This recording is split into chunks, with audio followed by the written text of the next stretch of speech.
Mark Waid, writer of Superman Birthright, and you're listening to Krypton Report. Up in the sky, look! It's a bird! It's a plane! It's the Krypton Report.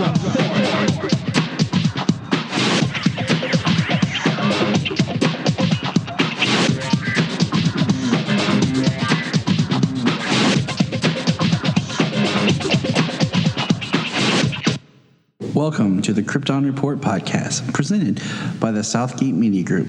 The All Things Kryptonian podcast, including Superman and Supergirl. We discuss games, movies, cartoons, TV shows, and comics. Krypton Report Pod can be found on Facebook, Twitter, Skype, YouTube, and Instagram. And if you want to drop us a line, send it to kryptonreportpod@gmail.com. We are on Patreon under Southgate Media Group. And our official merch page is tpublic.com. Search Krypton Report. Now on with the show. This episode is our third part of our Death of Superman, not retrospective, but just look as today we talk about the new DC Warner Brothers animated film, The Death of Superman. This film is different than the past iteration. It's a little bit more true to the story, and it is part of the current DC animated film continuity. And I can't talk by myself because then it's boring. So I have with me none other than the legend, the man, the might, the muscle, Mr. James Cole. Hey, how's it going? The muscle. Well. I like that one. I am excited to talk about this, James. I mean, me too. Spoilers, like we thought about doing this as a review, but we thought, you know what? It's only an hour and 20 minutes. Let's do it as a commentary. And James and I have recorded a couple of commentaries that we've kind of tucked away for future episodes when we need something, when we're running behind or there's breaks on our schedule that we'll release to everyone. So we've really enjoyed doing our commentaries. Yes, we have. And I'll tell you what, this is, not to give too much away, but this is probably the best Superman film, cartoon, whatever you want to say, that I've seen in a long time. Oh, yeah, you can fold it into the live action or not. I mean, it is very good. It is extremely true to the character, the story, the way they fold the comic into the current continuity of the films, the build up for part 2, the sequel. I mean, the voice acting, you go down the line. I mean, it's an excellent movie. Now, let's take a quick moment here before, if anyone's listening is wondering, what are they talking about continuity? The DC releases animated films, and some of them are standalones and some tie together. Starting with, and this is, you can debate this, and Justice League Flashpoint, the Flashpoint Paradox, is made like Flashpoint, the book, with the next film being Justice League War, which is kind of the birth of the New 52 era-esque-ness of these animated films. So we have Flashpoint, Justice League War, Son of Batman, Batman versus Robin, Justice League Thrones of Atlantis, Justice League versus the Teen Titans, Teen Titans The Judas Contract, Justice League Dark, Suicide Squad Hell to Pay, Batman Bad Blood, and now Death of Superman. A couple of them were out of order, but those are the continuity films. Yes, they all connect, and I mean, I've enjoyed the continuity films. The ones that stand alone that are character specific, like Batman and now this Superman. Excuse me. They're very good. They capture the voice of the characters, and there are still other characters and other places that exist, and they nod to all of it. So they've done a very good job of building this animated continuity world. And each film kind of is a jump forward in time in the fact that characters show up that weren't introduced in a film. Like they just happen to be there. Like if you have Hulu out there, Hulu has a lot of these films on it. I watched Justice League War, Thrones of Atlantis, Justice League versus Teen Titans, and Justice League Dark. Just the past couple of days, kind of just brushing up, revisiting this continuity with Superman, like the ones that have Superman in it, just to kind of make this film a little bit stronger, that it's a Superman that we have seen before. It's not just a Superman. So let's get into the film, and we'll talk about some of the other points I have. James and I are both queued up. We are 0.05 into the film. If you're looking at it, it is the Warner Brothers logo and says WB Animation. And we go on 4. We go 1, 2, 3, 4, and press play. So are you ready, James? Yes. 1, 2, 3, play. Ready? 1, 2, 3, play. Okay. Now, the first thing is, what's neat is this film starts off with the DC Films logo of the characters that we saw in Justice League. And I think it was in Wonder Woman too, wasn't it? Yes, I believe it started with Wonder Woman. But it's slower.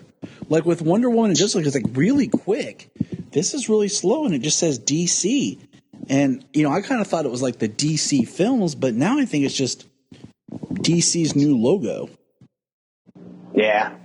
Hey, I'm okay with it. I'm not pressed that it's only in movies, that it's only in animation. I mean, own it, own all of it. You know what I mean? It's all under the DC brand. Own it all.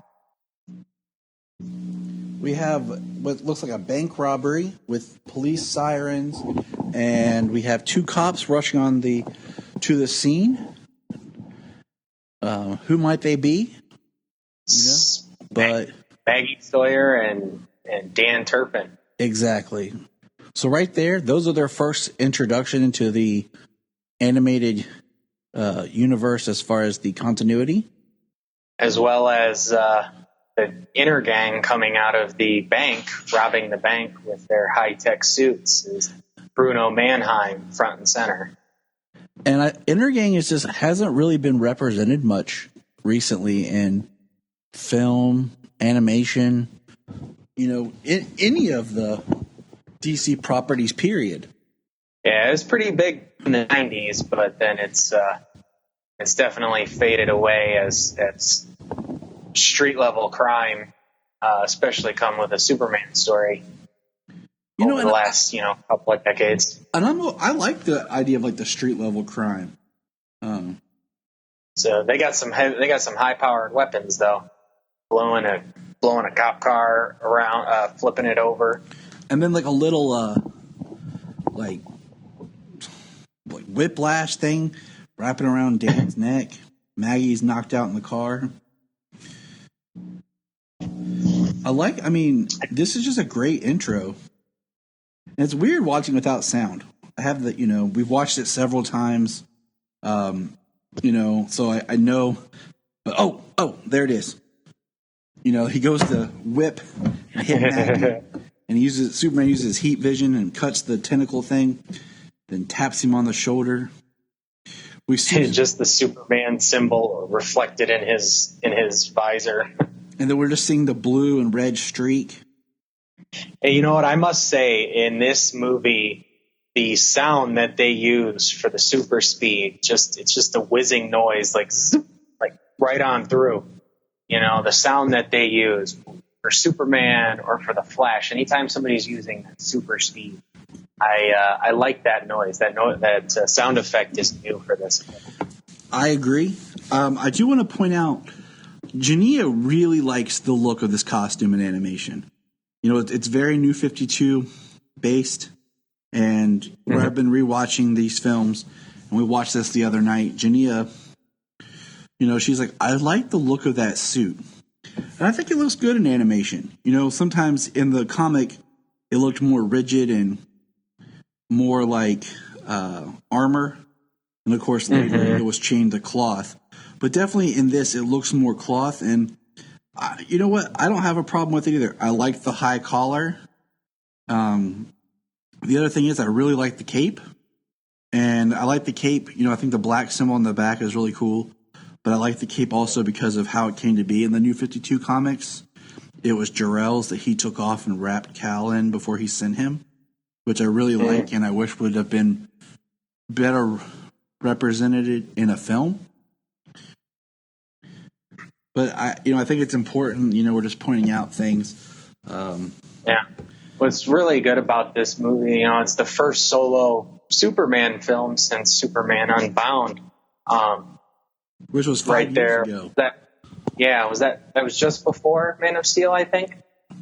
Yeah. When that came out. But yeah, it's the first solo Superman animated film in this entire line since Superman Unbound, and they really do a good job of expanding on Superman's world. Metropolis, Turpin and Maggie Sawyer. They've got Bibbo here. Let's say, don't forget, this is our first Bibbo, and man, do I love Bibbo in this movie.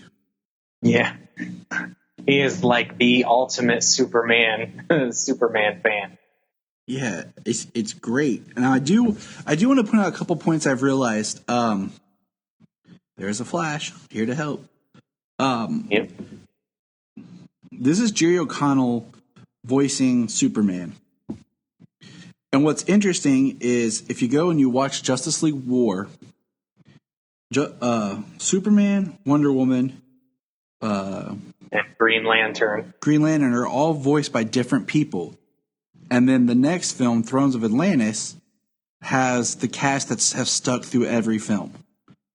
So it is a little just odd that they've done a great job in the continuity films of keeping the same voice actors and actresses.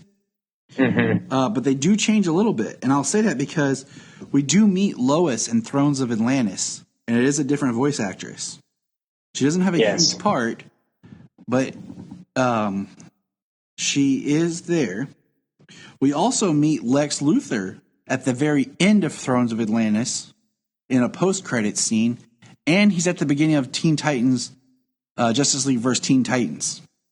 And it's a different voice actor. And this is the first time we really get Luthor as a character in the continuity. And I kind of had forgotten about his little introduction beforehand. Yeah, I did as well. Until revisiting all these films. Now, what's great, and I really appreciate this for this film, is Superman is voiced by Jerry O'Connell, and Lois Lane is voiced by Rebecca Romaine, who in real life is his wife. And I think that just brings a whole other level of emotion and power to the story that we're going to get with this film. Yeah, they both do a very good job communicating with each other, whether it's Superman and Lois or Clark and Lois, and with her troubles with Clark as the story progresses, and then as her love for him later on, as we all know. I mean, the movie is the death of Superman, so after he dies, she's very strong in the role then too. I also want to point out, Jerry O'Connell had voiced years ago in the Superman and Shazam film, Superman Shazam versus Black Adam. He voiced Shazam. At that time, he voiced Shazam back when he was Captain Marvel in Justice League Unlimited. Okay. So he's been with the DC animated films and television. He's been with DC Animation doing voice work for a solid 12 years now, at least. Oh, that's got to be more than that, maybe. Yeah.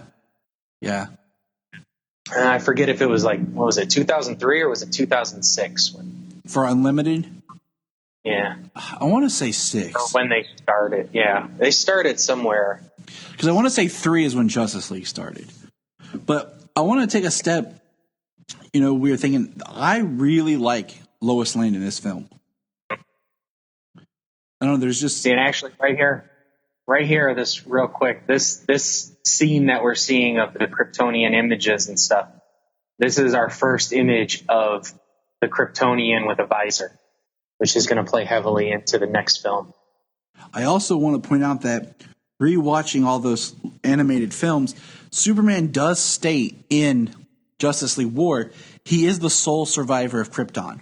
So far in these animated films, we haven't been exposed to a Supergirl or a Zod or anything like that. Superman is the only Kryptonian. Well, it also gives them a lot of room to expand, this being the first one, and then Reign of Superman due out early next year. After his return, if they continue on making more individual films, they have that time now to build the world of Superman in continuity with a Supergirl and a Zod. And, not to get too far ahead of our conversation. They have a fantastic Doomsday in this movie. Yes. Solomon wishes he was here, but he is out right now watching some live bluegrass music being played. Ooh, fine. And what I was going to say is, totally forgot what I was going to say. Oh, I'm sorry. With the death of Superman, and then, of course, his spoiler, return, I wonder if when he returns, if they'll bring more of a rebirth feel and look to some of this. Whereas, this is the New 52-esque. I say esque because, it's borrowed from there, but there is a lot of original designs, amalgamized storylines. Now, I do want to point out, Superman flew Lois back to the Daily Planet, and here we have Superman.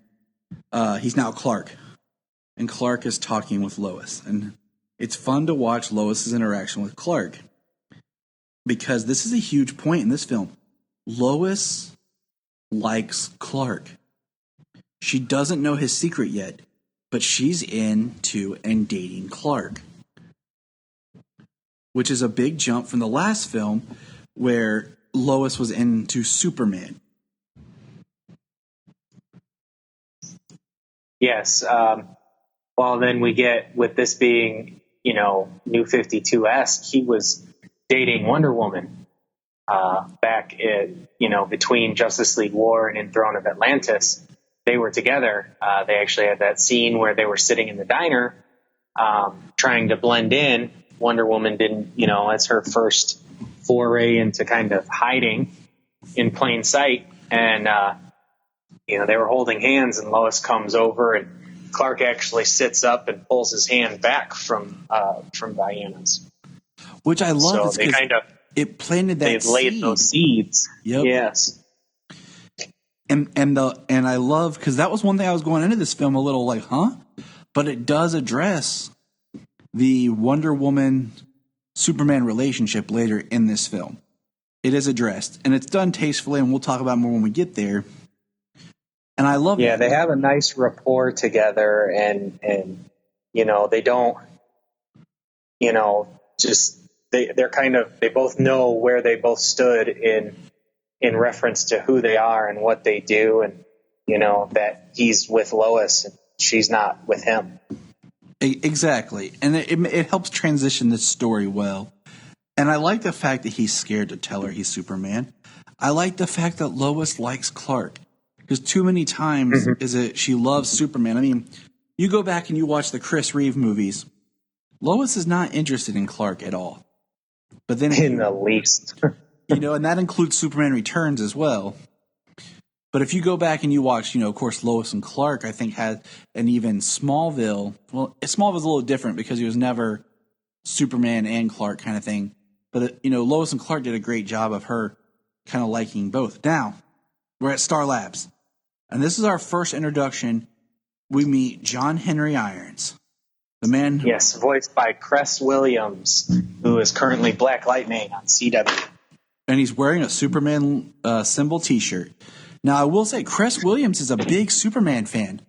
There was a spot in Black Lightning where I watched where the camera pans over Jefferson's desk, and you can see him with his girls, and he's wearing a Superman T-shirt.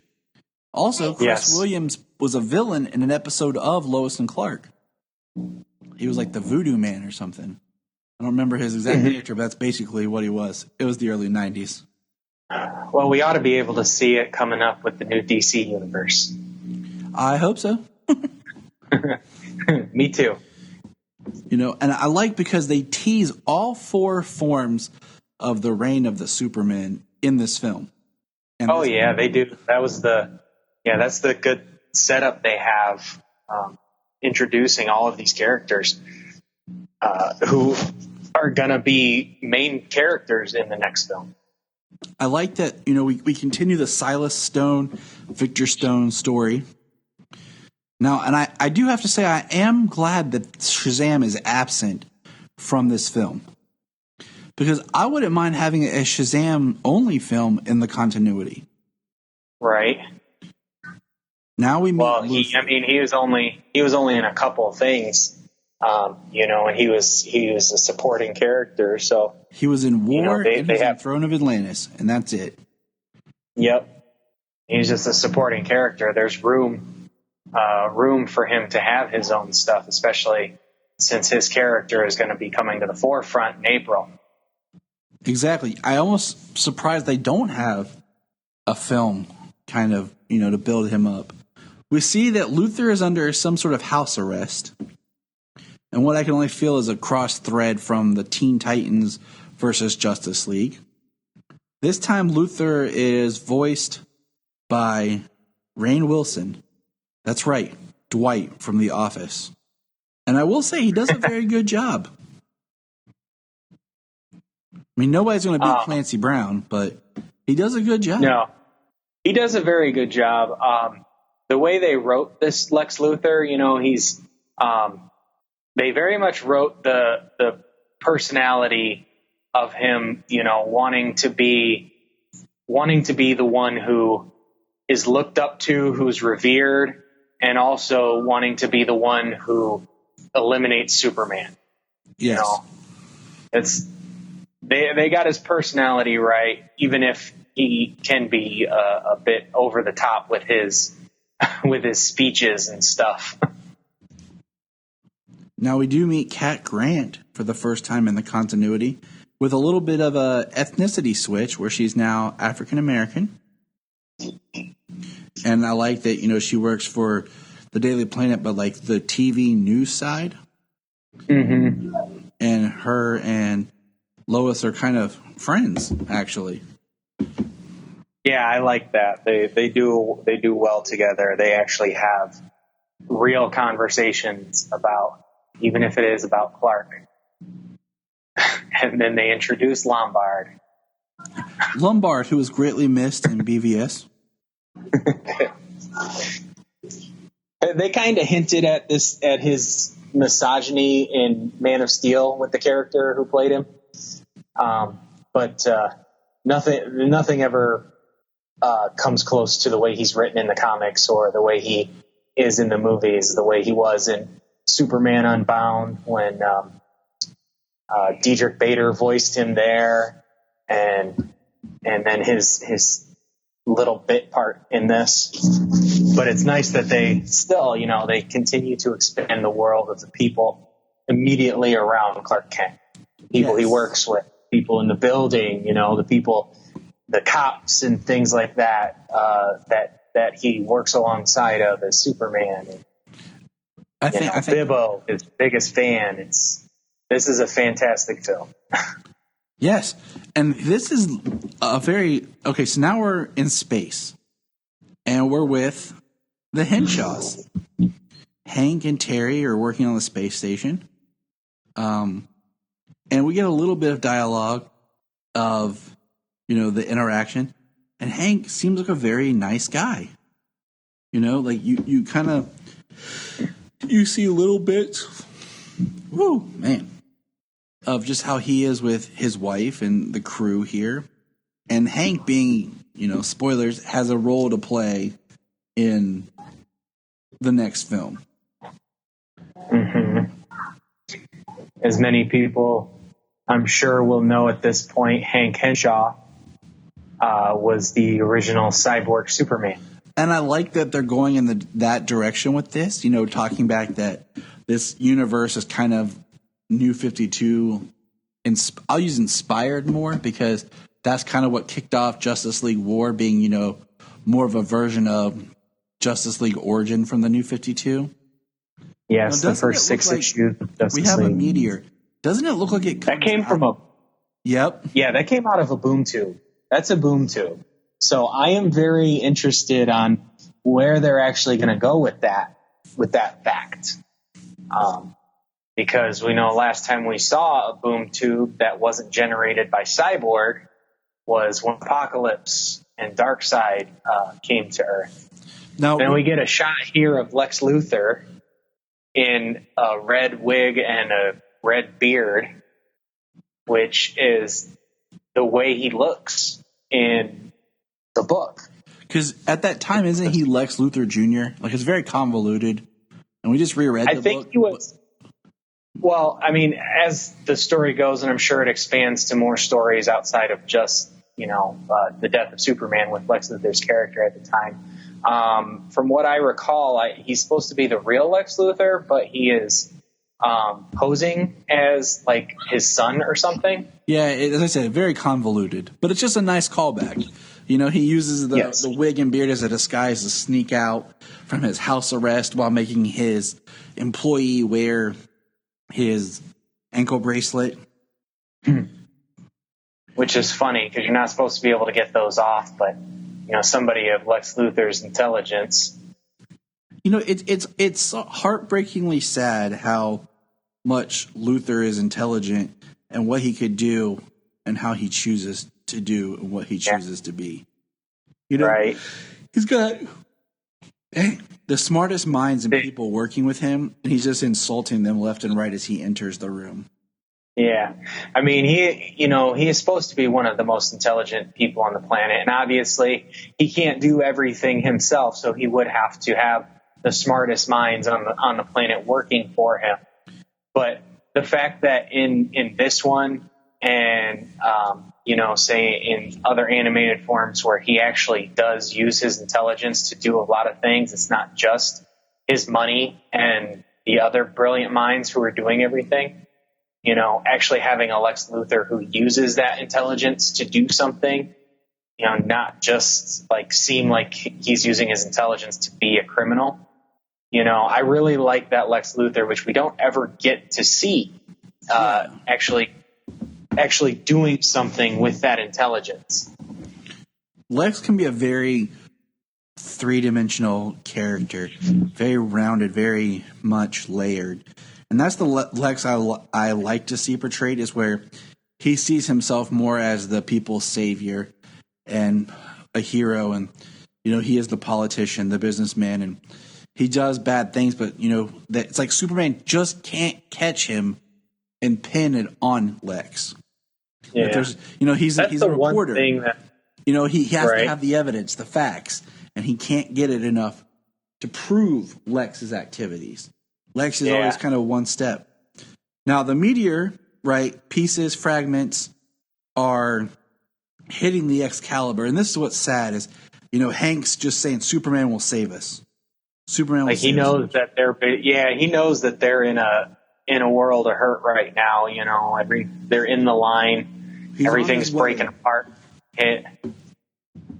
There's nothing much he can do at this point. He kind of knows it, but that is pretty heartbreaking.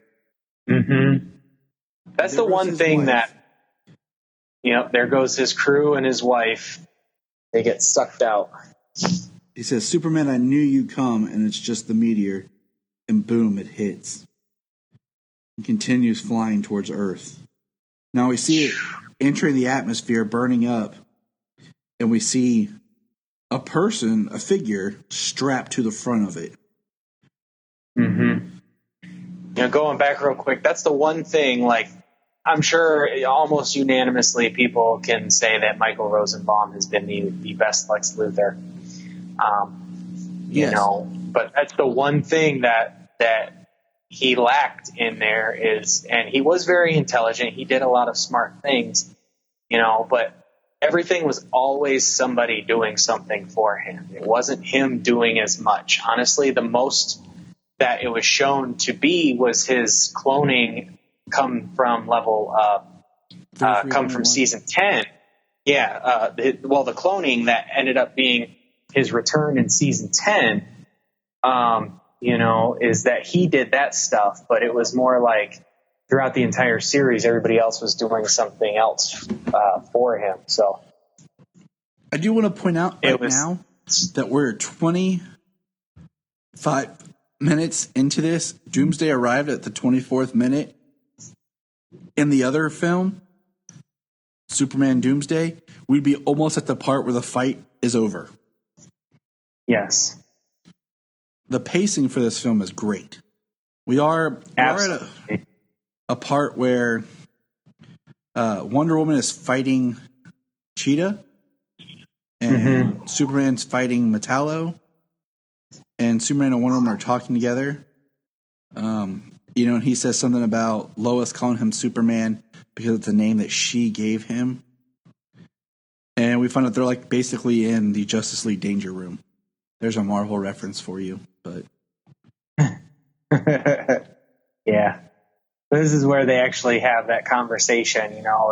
It's amicable between them. He says she's his ex, and they're talking about his current relationship with Lois. She says it was nice for a while. It's just as well. It wasn't very good at playing this masquerade of yours. I like this towel. I don't sweat. Maybe not on the outside. Right. I like that she knows him as a person, Right. And that even though he physically doesn't do it. And that's like she knows Clark. That's Clark. It even shows that when he's Superman, and he's around the Justice League, he's himself, Clark. But when he's Superman, in the field, he has a little bit of an image to show, like the tough. Yeah. And Clark. Well, she knows him as Clark. That's part of their conversation there when they were doing their sparring with the Cheetah and Metallo was, call me Superman, don't call me Clark, especially in the field. Yep. So she knows him as Clark. To her, he is Clark.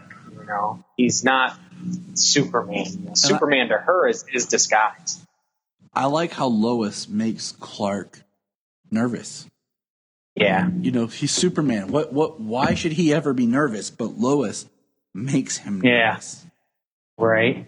So now we're underwater. Lex Luthor, we're near the point where the meteor crashed. Lex Luthor has a submarine of people down to investigate the crash site, and they come across some Atlanteans. Which is a nice also callback. there. Yes, they're wearing the same armor or similar armor from Throne of Atlantis. So, but they're here to look. They're all here to investigate this crash. And man, when Doomsday comes out, it is brutal. I mean, the first two beings he comes across. I mean, it's coming up here in just a second. When he reaches out, he just grabs them by the head and just pops them like a grape, man. You just see the blood. It's just blood. Yeah, just smash, and then it's just nothing. The water is filled with blood. I will say I like Doomsday as a villain in the sense that he isn't a character. He's just a force of nature, just death and destruction. And it's just kind of nice to kind of have. We just saw a hand fly by. Yes, he's literally ripped up to pieces. Let's see if I can keep track of how many people he kills. We see him. Well, you go ahead and run that tally because I think there was 4 or 5 Atlanteans there. I'm not positive. And I like that he's in the containment suit. Yeah. And he is tearing this stuff up. He just ripped apart the sub. Yeah. There's 2 people floating away there. Okay. That's 6 already. It's going to be a long tally. I need paper. I was going to say, yeah, you're going to need paper. It looks like there's 3 there's 3 floating there, so that's 7. If we say there was 4 Atlanteans. And there's Luke watching 4. on a live feed. And And what he says here, creature survived a catastrophic entry, trek through space and a catastrophic entry to Earth. So the big blue Boy Scout's going to have some competition. Now we're at the Justice League having a board meeting, basically. And quick thing to point out in this film is Batman's costume is a little bit more blue now. Mm-hmm. And not the black, I didn't notice it the first time I watched it, but it is true. My kids were just asking me last night watching it, why is Batman's suit blue? It's like, what? I mean, maybe it's a throwback to the 70s, the 1970s, where it was blue and gray. It's like I said, there's leaps, like little things that move up in here. Martian Manhunter's sitting there, as is Hawkman is standing there. We've never had an introduction to those characters, but they're here now. In Justice League versus Teen Titans, Jon Stewart was there. I think that was Justice League Dark. Or was it Justice League? You're right. It was. My mistake. Yep. I like how Flash and Hal Jordan are making fun of Batman having to go to a parent-teacher conference. Tell me you're on the PTO. Batman on the PTO. He's still glaring at me. Yeah. Is he still glaring at me? He just growls at him. And then But you know what? For the voice of Hal Jordan, Nathan Fillion. He should have been Hal Jordan in the movie. Forget Ryan Reynolds. I like Ryan Reynolds, but okay. All right. So Nathan Fillion should have been Hal Jordan. I've said this before recently. If you do Hal Jordan and you want to do a Green Lantern movie with multiple Green Lanterns, do the older Hal Jordan. Do Nathan Fillion. He's in great shape. He has a new movie, a new series coming out this fall called The Rookie. It's about an older guy who decides to join the police force. Watch the trailer. And I'm watching it. You'll see he can still do it. And you already have, if you do these continuity films, an older Batman and having an older Hal Jordan and then a young Jon Stewart, or whoever else you pick for the other Green Lantern, would be great. Now, absolutely. Have the veteran Green Lantern. I want to throw back out that Superman was talking with Flash, who we find out Flash is having his rehearsal dinner for his wedding. And Superman's asking about, how do you tell her about this other side of you?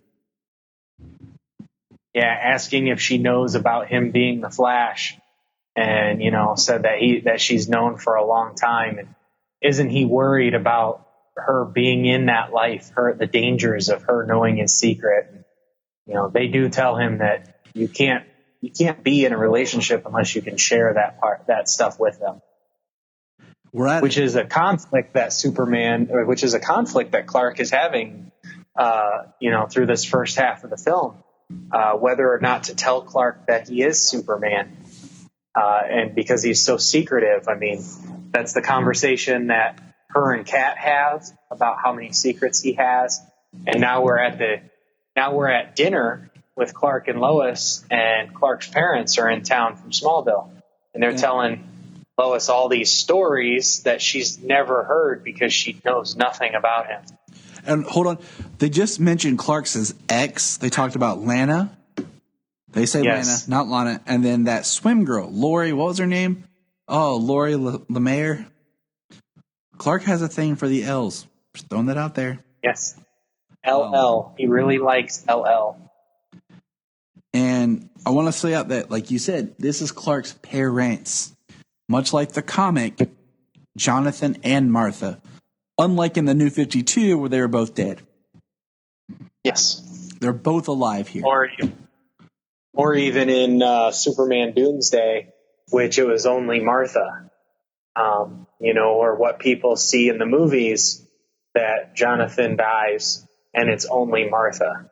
Mm-hmm. In Lois and Clark, in this, he has both of his parents when he is still Superman, or by the time he becomes Superman. And Lois is saying things about, and just all of that just goes to show you that all these characters, as long as the voice is right, for all of these characters. The surrounding world, the people they interact with, there are liberties to be taken for the stories that people want to tell, and that they work and that they work in different stories. We have Aquaman and Mera investigating the crash site, the dead Atlanteans, as Arthur makes his way Aquaman, to the surface. Yeah, he sees large footprints leading out of the water.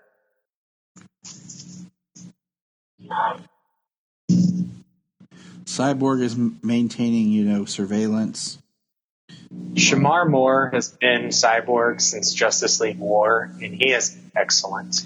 Yes, he is. To me, he has done it. That's Cyborg's voice when he's not young and playful. I love the guy who does the voice for Teen Titans, but I feel like Shamar Moore has more of what I would feel is like an actual voice for Cyborg. Yeah.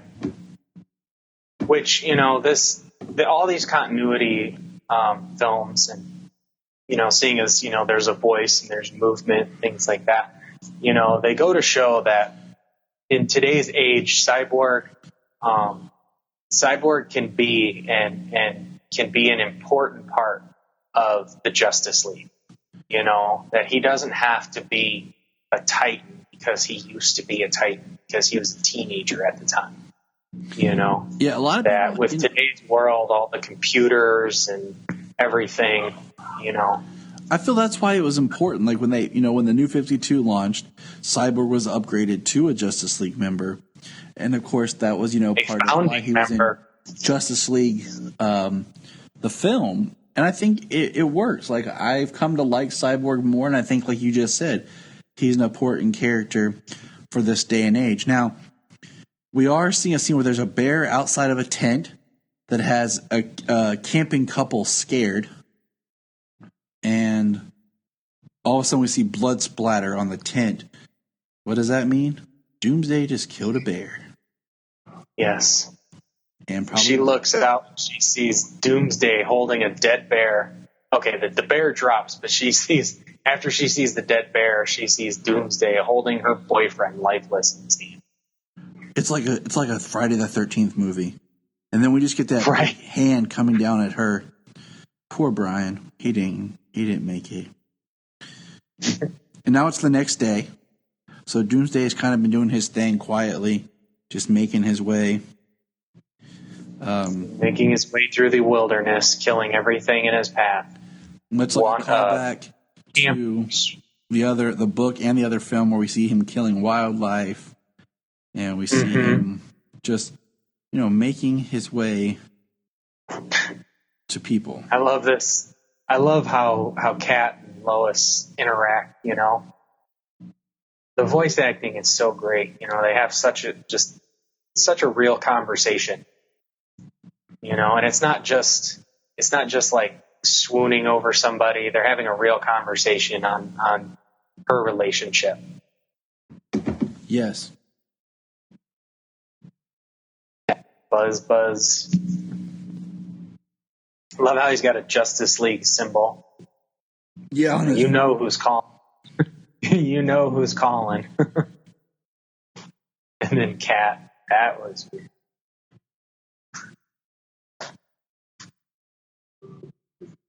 And Lois thinks Clark's going to break up with her or something like horrible. He wants to take her out to lunch and talk to her and tell her stuff. He goes to answer that phone. And it seems like here with Wonder Woman standing at the monitors, like they switch off on monitor duty. Yes, it's a very good observation, And I like this conversation because she says, this lunch you have doesn't have anything to do with what we talked about. And he basically tells her, mind your own business. If the league needs me, contact me. And she's saying that we can handle this. We get a nice little shot of a small town outside the city where Doomsday has now invaded. Yeah. And it's smoking. There's fires. Throws a truck. Always got to throw that semi. This reminds me a little bit, I want to say, of the Battle of Smallville. Because, the gas station, the way he throws the cars. Here comes the police. And he just chucks a car down the street. Like, the Jeep went end over end down the street like it was a bouncing ball. They do a great job of showing us the brutality and power of Doomsday before he ever gets to Superman. Like this large tanker, the bullets, this large tanker that explodes, like, it doesn't even damage his containment suit yet. And then, boom, he emerges from the fire, just punched one time the cop in the face and killed him, kicked the police car onto another cop, and then smashes another cop with the car. While this girl is videotaping it with her live streaming it with her phone. That looks like a BlackBerry. Yeah. And Doomsday saw her, and now he's coming to kill her. Like, he just kills whatever. I love this sound effect. Boom. Hawkman pops him in the face with his mace, and the containment suit tears. And his mace is supposed to be nth metal, which is supposed to be extremely powerful. And look what it's doing. So we have Flash, Batman, Hawkman, Green Lantern have all arrived on the scene. Doomsday grabs Hawkman. Wrong Hawk. Well, I'm looking at. We see Doomsday's eye is what I was looking at. Where his containment suit. Oh, okay. Right. I just kind of put it together, and Hawkman's down. Like Hal Jordan put him off to the side, kind of out of commission. Yeah, he smashed him to the ground a few times, and then one punch, and Hawkman is out of commission. I love how much smack Hal Jordan talks, and I feel like in every movie he gets owned. Yeah. Well, he thinks he's big stuff. The ring is one of the most powerful weapons in the universe, and he knows that he is a powerful lantern. But this is awesome too. He wraps up Doomsday, and as Doomsday's just looking at him, he's forcing him more and more to try and use more and more power to hold him, and he still shatters it. The ring starts blasting more and more. It gets brighter and brighter. I do want to point out that Doomsday's eye, when it's revealed, is red. Unlike in the comic where it looked like a human eye, it is red with a black dot. It looks more menacing. Yes. Probably should have been that way in the comic, because he wasn't like a person or anything per se. Like, he was, force evolved to be what he was. And, having a human looking eye that's you would think that it would be more, I don't know, something a little different, something a little sturdier. Although even in the comics, he did have the bones across his eye as something to protect his eye. Exactly. We got Flash face. We see Doomsday's eye following the Flash as the Flash is moving around him, beating him with his with Hawkman's mace. And then Batman's explosives. Pretty powerful little explosives to blow off more of that containment suit off his head. Yes. Exposing the hair. And it reveals his head, his hair. And I love Batman's got balls. Yeah. He really does. But he does a very good job. All the powerhouses are trying to do something, but he does an extremely good job of being a distraction. That's what Batman is in this fight, is a distraction. We're at a lab take Doomsday's mind off from destroying his friends. We're at a version of Cadmus where they're working on clone technology. We have a bunch of very deformed-looking creatures. Yeah. They're talking about replicating DNA, more durable code. And, they mention, getting a sample basically of Doomsday. And then he says, what about this one, the prototype? And it's, it's still growing, Lex. And it's in a suit, and it's basically the new 52 Superboy containment suit. Where Superboy... Yes. Superboy in 52 had a very convoluted history. And I think I'm curious if they're going to go with the clone of Superman type Superboy thing being a Lex Luthor Superman, hybrid. Right. All right, so Batman threw more bombs. More of Doomsday is revealed. Now a side chest, side face. Yep, his shoulder. You see a lot of the bones protruding from his body, out of his chest and out of his shoulders. And then we're at the Ace of Clubs, Bibbo's restaurant down on the docks. And he's telling Superman's story, just being all super fan. Yeah, I mean, you can order super slaw and super sauce. Super fries. I mean, I'd go there. So Lois says, what do you want to talk about? And this is just great because, like I said, it's Superman and he's nervous. And it's like he's trying to... And, Lois is, like, accepting the fact she thinks he wants to break up. I like how the first thing he tells her is who he is here. Yes. I like what he's staring at her all serious. I'm Superman. She gets a good laugh. And she couldn't imagine that the guy she's been dating is Superman. I love this. They're in a restaurant. I mean, he takes off the glasses and says, "Look at me." And like she's looking, and then all of a sudden you see it in her face.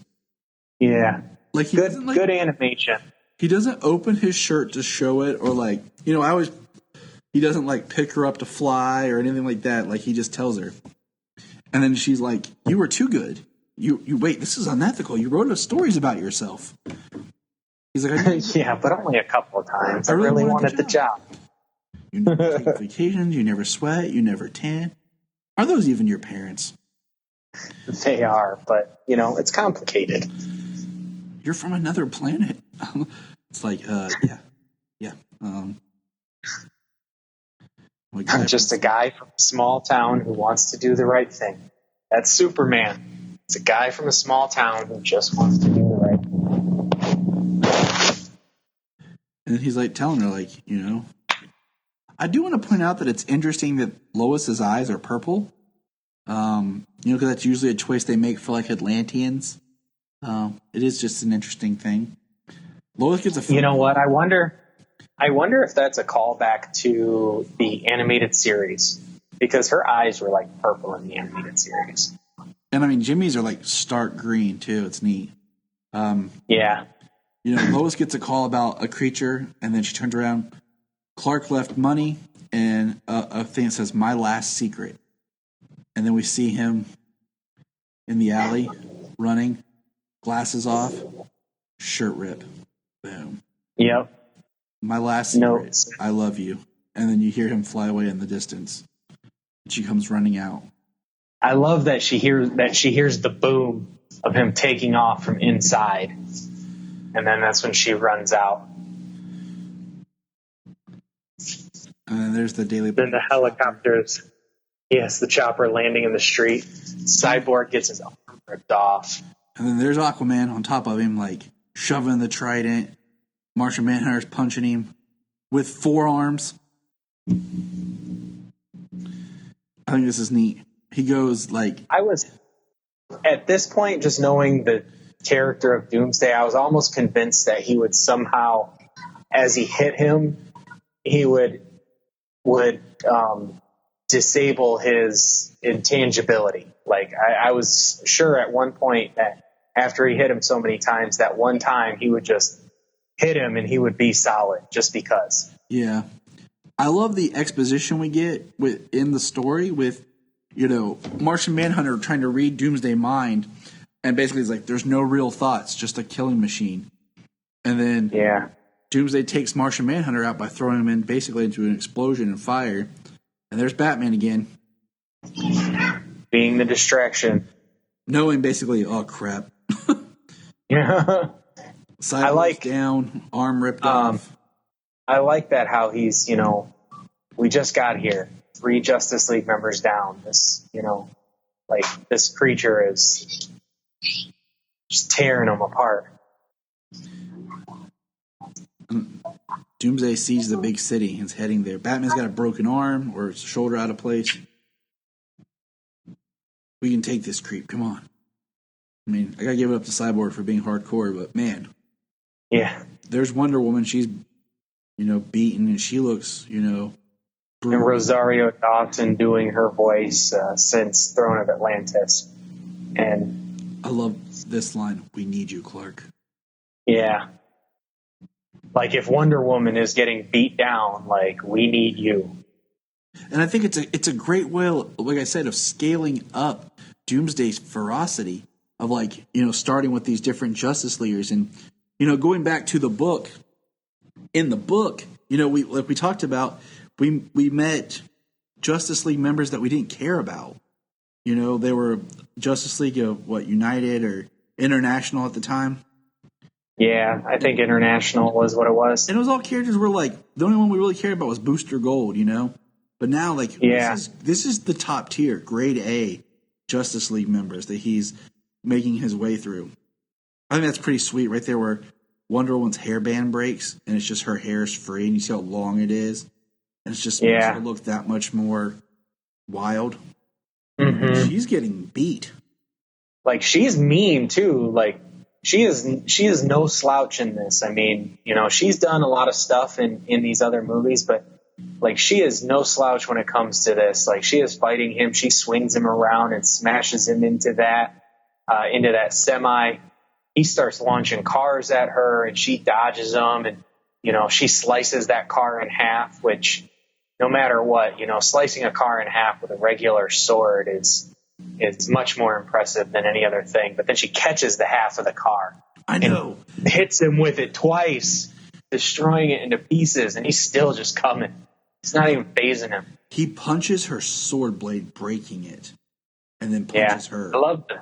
I love the slow motion, though, where she sees the sword. She's startled at the sword being broken, but his fist is still coming right through it. And then he pounds on her. Like, he lays into her 6 times into the ground.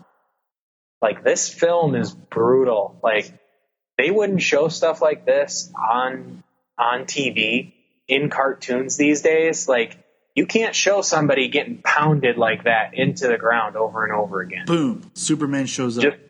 Heat vision knocks him away from Wonder Woman and pushes him back. No, I completely agree.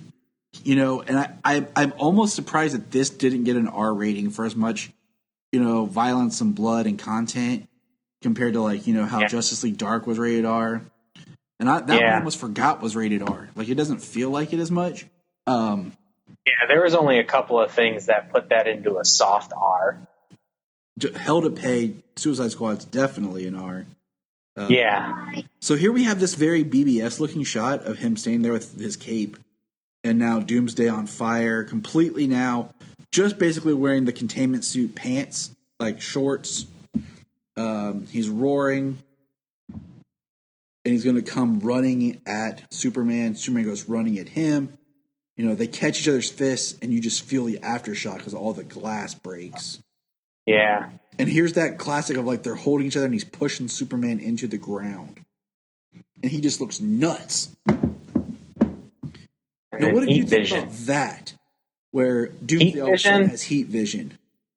I mean, seeing as it's kind of a thing now, there's a lot of shots in this. They give a lot of homage to BVS.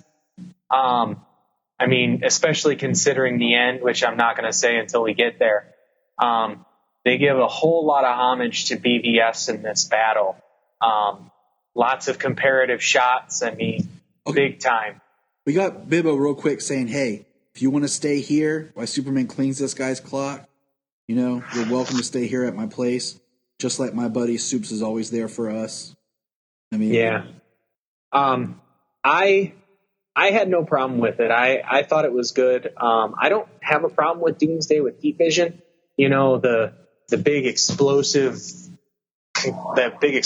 energy wave is one thing, but I don't have a problem with the heat vision. Plus, I love the way it looks in this. In this context of this, I kind of look at it as almost like Doomsday's absorbing the energy and then channeling it back. Because we don't know if he's Kryptonian or what he is, and we discussed this before about in the book, there's no hint at Doomsday's origin. There's no hint that Doomsday is Kryptonian. I need to look up when that actually became something in the storyline. When did Doomsday actually? I mean, it wasn't Hunter Prey, but I don't know specifically when Hunter Prey came out. Yeah. I know it was in the 90s. I can say that much, in the later 90s at least. But, and kind of talking about his origin here in this movie and his possible origin, his origin period, and then his possible origin in this movie. We know in Justice League War that Superman was taken to Apocalypse. So, and the fact that Doomsday was brought through a boom tube sent to Earth. Like, I'm wondering if there's a correlation there of Superman's time on Apocalypse and then Doomsday's being sent to Earth. That is a really good. That's a really good thought. I didn't even think about that. I feel stupid, but so Superman's battling Doomsday on a bridge. Oh, this is such an excellent part of the fight. Superman saving a mother and her child, and that was so cool. The car. He stops the car. The car gets, from the land, while still getting beat by Doomsday. We see Doomsday's got him by the head, just punching him, smacking him in the ground. Him. Rips through the car and pulls him through it. There's the fight scenes I watched. I watched the special features on this, and if you get a chance, I recommend it to anybody. They had a fight choreographer who does martial arts, and I can't remember his name, help really design these fights about the way that they use the elements around them to make the fight scenes really great between Doomsday and Superman. The frame of that semi tail right there, and he smashed it on Doomsday, and Doomsday just came back at him. That is one thing that I do love about this fight. It's so good. Everything around is used. The trailer from the truck, the frame. Here where he ties up. Yep. He's got the suspension cable from the bridge, which is hundreds of thousands of pound pressure, test line pressure. We see Superman breathing heavy and blood coming off of Superman.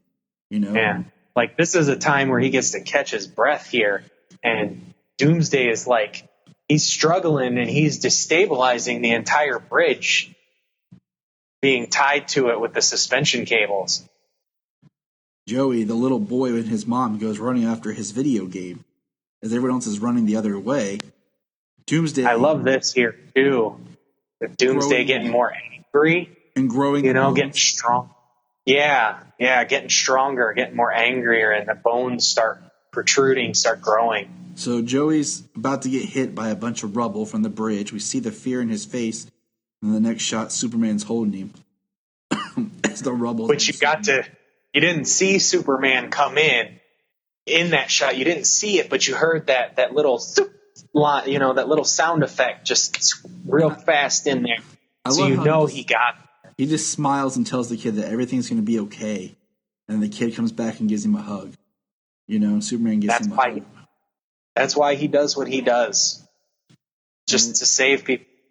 And then he has to take off to fly to go fight Doomsday some more, who threw a boat at him. I love how he turns it back around, though. But then Doomsday just smashes it to pieces as it comes at him. I love if you watch this, Superman's trying to get Doomsday away from people. But Doomsday keeps pushing back and going back towards the people. And it's like, because neither of them can really get an edge up, like he really can't get Doomsday away. That part where he just flew by and snatched him by his hair, yanked him down through the bridge into the water. And then it follows up with where you see Superman get punched. He goes flying back, and then Doomsday leaps through the air and catches Superman and just drags him to the street. And we see the Kents are watching. The Kents are in Metropolis, and they're watching on TV while this is happening. And there he gets his, face punched into the ground again. And then here's a shot from the comic, the Daily Planet helicopter coming down, and Superman catching and saving the helicopter. Lois and Jimmy are inside, just It's going out of control, and then all of a sudden it stops. And they're Superman down. breathing heavy, Jimmy rolling, Lois there. Superman falls back. You see he's weak. I mean, she says, I've got you. You've got me, but who's got you? Turn around from Superman 78. We need to call in the cavalry. Superman says, I am the cavalry. That's truth. Yeah. And like BA line too. Like he knows you can't go back after that thing. It's suicide. Lois says. So is following in the chopper. Doomsday's just roaring and running. I mean, he's ferocious. Yeah.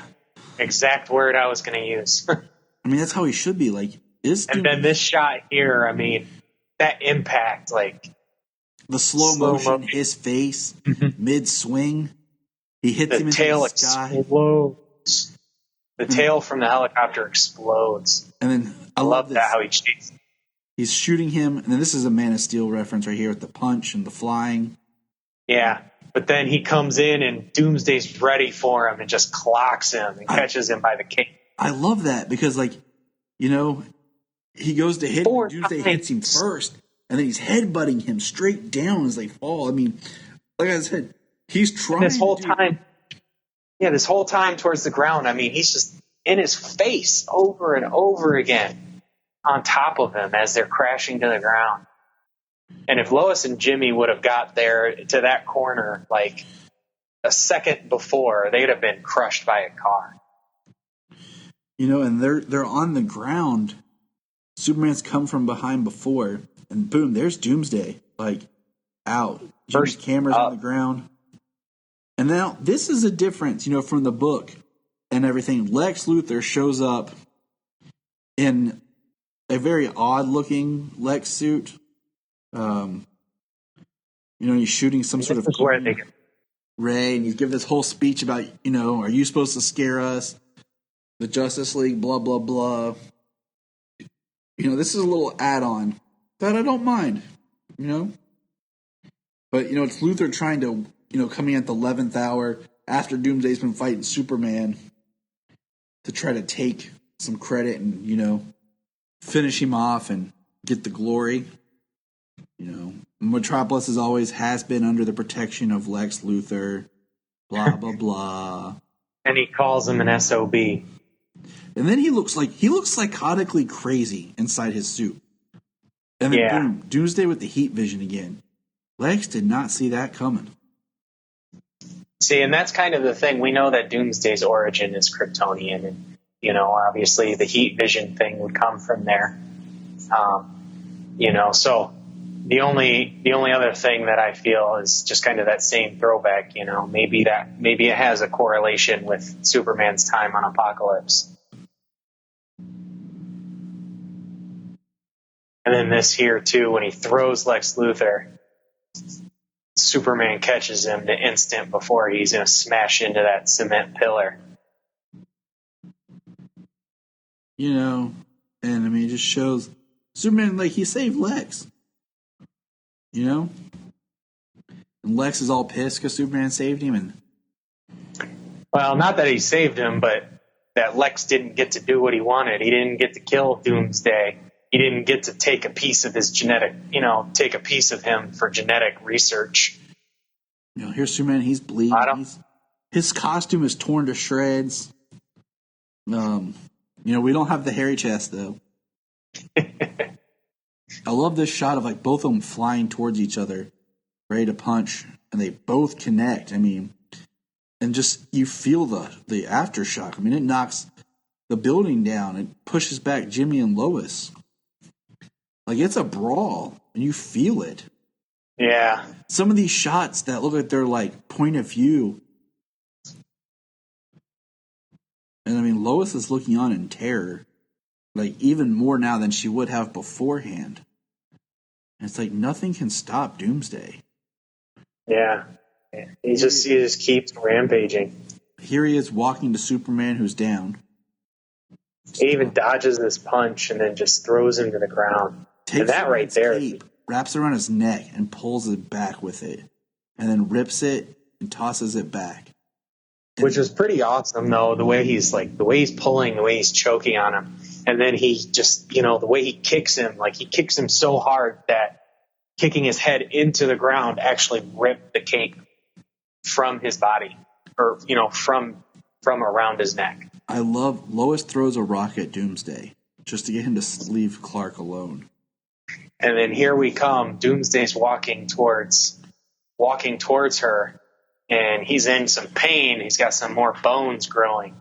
Got some bone spikes, bone swords coming out of his fists. And Lois says, "I got your note, Clark." And she's like whispering it. And she says, "I love you too." As she's crying, as Doomsday's going to kill her. And I mean, it's important because you just see Clark gather all of his might.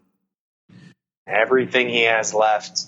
Mm-hmm. And then the reason they had to have drawn this is from that image in the lens of Jimmy's camera in the book, yes, where it looked like Doomsday's head's on backwards. Yes, because this is amazing. He comes flying at Doomsday full force, jacks him in the jaw, and basically breaks his neck, spinning his head around backwards. Yeah. And just, it was... And it had to have been that rotation, from getting hit, plus swinging at him with the spike coming out of his arm. Because here we noticed that Doomsday's head's on backwards, but his stone spike is inside Superman. Completely through Superman. Which, to me, I'm kind of like, okay, how? Because,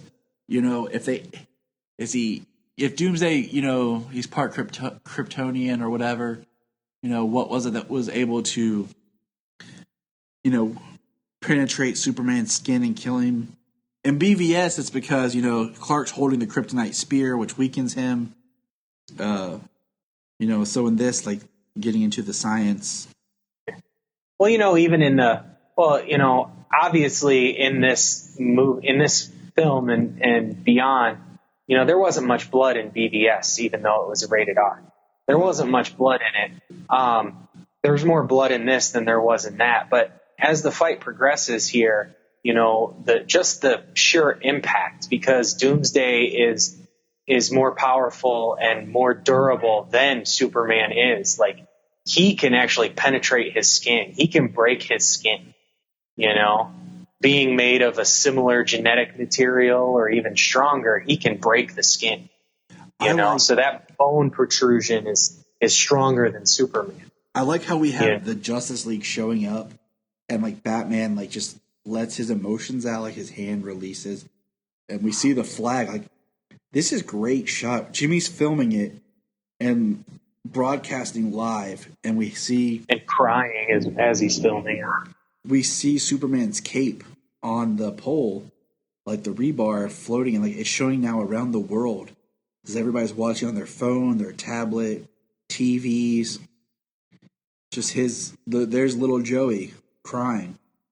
And then Bibbo sitting in his bar, just seeing that image, holding his picture of him and Soups. And I'm tearing up. I ain't afraid to admit it. Yeah, it's an emotional punch. It really is. It is. Like I said, if you watch the continuity films and lead up to it, it'll hit you even harder. Now we're at the Superman Memorial, and the mayor's giving a speech. The Kents are there, and we have a cop who asks us to back up, and he asks, is she going to be okay? And it's just a big loss for everyone. They can't even grieve their son like everyone else. And the officer says, Superman was kind of like family. I expected her to bust out even more at that point when he said that, but it didn't happen. The rest of the Justice League are standing there straight-faced, but Cyborg has a sadness on his face. And Aquaman looks pissed, Wonder Woman looks sad, Batman's not there. He's at home with Alfred and I love how they have Damian and what's the dog's name? Ace. Yes. I like how Damian puts his arm around his father. Yeah. And that shows where they've come too, because, you know, from Son of Batman and Batman versus Robin, Justice League versus Teen Titans, and Teen Titans Judas Contract, you know, Damian's had quite a bit of development as a character. So to show that he actually has, you know, that affection towards his father, especially in this time of mourning when, you know, basically Bruce's best friend and is now dead. Don't forget Bad Blood. Oh, yeah, Bad Blood. I did, yep. Because Bad Blood's the last one before Damian gets sent off to join the Titans. Yeah, and I do like that one. I don't know why I forgot it, because I was thinking earlier when you were saying not to forget Bad Blood. And so, as I said, I like Bad Blood because, you know, Nightwing's kind of front and center in that one. Yes. You know, everybody's crying and sad, and Lois is shattered. And then they introduced Batwoman, which we're getting Batwoman this year. Woo! I'm actually about to start reading some more Batwoman. I've read some in the past, but like just going to brush up on it. Now, Green Lantern flies up and lights the eternal flame above the Superman statue where he's resting. I always thought the eagle was a little much, I will admit, for the Superman statue. Yeah. Well, you know, gets me, man. That's got to be an American thing. This gets me hard. Where, you know, Bibbo's praying. Yeah, this is a prayer from the comic book. I know. Bibbo actually says, you know, but they're using this, like, as they're using cutscenes, we see Lois with the kids crying because they're the only people she can mourn with. You know, Bibbo's on a dock praying, saying, God, why would you let Superman die? When a washed up old roughneck like me goes on living, it ain't right, God. Like, I just think it's just beautiful, you know? Yeah. And we have the Star Labs facility in here, which is cool, and it looks so much like the way they do it on The Flash. We see that Doomsday is at Star Labs, kind of in the basement. And Luthor, you know, is basically Project Catamus is perfect to house this thing. And, you know, LexCorp needs a payload rocket to get this thing off the planet. And the Doctor won't release it. You and your Star Labs bureaucrats can't keep charging me with things I've been cleared. And she says, you may have been cleared, but nobody thinks you're innocent.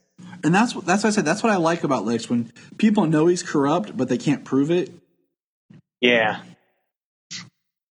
And then Superman's ship, his rocket is flying away. It activated on its own. And Lex Luthor up and away. The Daily Planet. You know, how she explained, you know, Clark's death. Like, you know, he gets counted as one of the people that died during Doomsday's attack. Mm-hmm. You know, that was always kind of the cover story for him.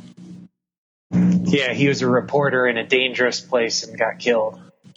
You know, doing his job. Kat says there's people still missing since the attack. He has the best reason to return. Like, and Lois has to put on a brave face. Like, she's shaking. And Jimmy comes running police scanners. Trust me, you'll want to chase this story. Let's go. You drive. They arrive at Superman's gravesite. There's, you know, Turpin and Sawyer. Casket's open. Tomb. Door busted off. And then there's someone hovering way up in the sky. Jimmy's trying to zoom in but can't tell, and it flies off. Jimmy says, Superman. Question mark. Credits. Now, with the credits, written by Peter J. Tomasi. He's one of my favorite comic book artists. That made me so happy that's why this was so good. Because he rewrote the story of the death of Superman into continuity, and he knew how to do it. And it's kind of surprising that he didn't write the sequel. You know, the Reign of the Superman. But oh no, could be maybe because of just the time schedule to do both of them around the same time.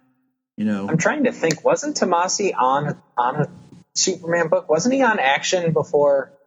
Or was he on or was it? I can't remember if it was Jurgens or Tomasi before Bendis took over. I swore Tomasi was. I could have swore Tomasi. Tomasi was on Superman. Okay, Jurgens on Action. And Jurgens was on Action. Tomasi was also writing Super Sons. He wrote Batman and Robin in the New 52. Okay, so here we get our first credit scene is the Superboy kind of busting out, walking out of his tube. Yeah, the first cutscene. The lab is in pieces. It's sparks and fire, and you just get a glimpse of Superboy walking out of the door, and it's kind of cool. He grabs the leather jacket as homage to Superboy from the 90s, from Reign of Superman. And I think it's going to be interesting because it seems like they have a good job. Here's our second, John Henry Irons, in the basement, made his steel symbol. Yeah, you saw the torso pieces, and then him hammering the metal, and then you focuses in on the steel, the Superman shield that he uses. I think Steel is a cool character because he's, he represents Superman, like what Superman tries to do with the inspiration. Out of the four characters of the reign of the Superman, 2 are good and 2 are evil. I think, like we were saying, Superboy is going to be interesting because it's going to be a nice blend of what they did, I think, with the New 52 version and the 90s version.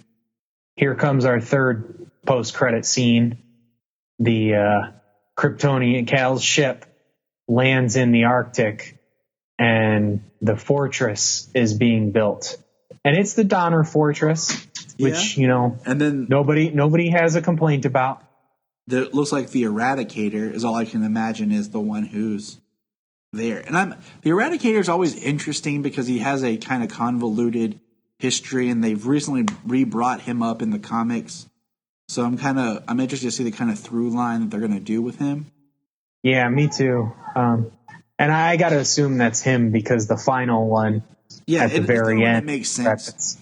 I'll say something that makes sense. Because the final one here is coming up here very post credits. This is the last thing, and then the movie's completely over with here. It's just space and cyborg Superman. The interesting thing, I love how it shows he flies by and it takes his symbol and pulls it out and makes it the Superman shield into blood, like they did with the death of Superman. And that's the film, right? People. That is the film. Oh, amazing. I love it. What do you give this as a letter grade? A plus, man. Like, this is top notch. 10 out of 10. Yes. 10 out of 10. And I'm not just saying that as a Superman fan. Like, you've heard James and I reviewed, Superman versus the Elite. Phil and I reviewed Superman Unbound, and James and I re-talked about it before Krypton. I like those films. But man, this one, like, I've watched this film at least 4-5 times. I don't know. Like, I could watch it again right now if I wanted to. Yeah, start it right over again after we're done. Maybe I will have my son lay down with me. My daughter's at a friend's house sleeping. So have my son lay down with me and turn it, and he'll fall asleep in a little bit, and I'll just finish it again. I mean, I will say there's more things I pick up each time I watch this film. So that's our review. We don't want to run too long. What are your thoughts, good people? Let us know. And I hope you enjoy the film like we did. Any final thoughts, James? No, not really. I love it. I know I had said that there was multiple BVS homages in the film, and I know if I were to go through it again, I could probably pick it out. But as we were talking and things like that. Some things kind of missed as we went along, but maybe next time I'll watch it and I'll try to keep a tally of how many people Doomsday kills. Yeah, I think we got away from that pretty quick. Yeah, we lost track. Well, he kills so many people so fast. I mean, and when it comes to just regular people, I mean, one hit and they're dead. I mean, as he was fighting the Justice League, he laid a bunch of them out with one hit. So those are superpowered beings. So that was incredible movie. Incredible movie. Total recommend. That was The Death of Superman, the 2018 animated film. Check it out. Remember, Look up in the sky. Look up in the sky. look up in the sky. You can find us on Instagram, Twitter, Facebook at Krypton Report. You can also email us at kryptonreportpod@gmail.com. If you get a chance to go over to iTunes, please leave us a review to help us get better. If you're an Amazon shopper, just remember you can go to southgatemediagroup.com. There's a portal log into Amazon, and you'll shop into your account just regular, but it also helps keep all the podcasts on and helps keep Southgate running. Remember, look up in the sky.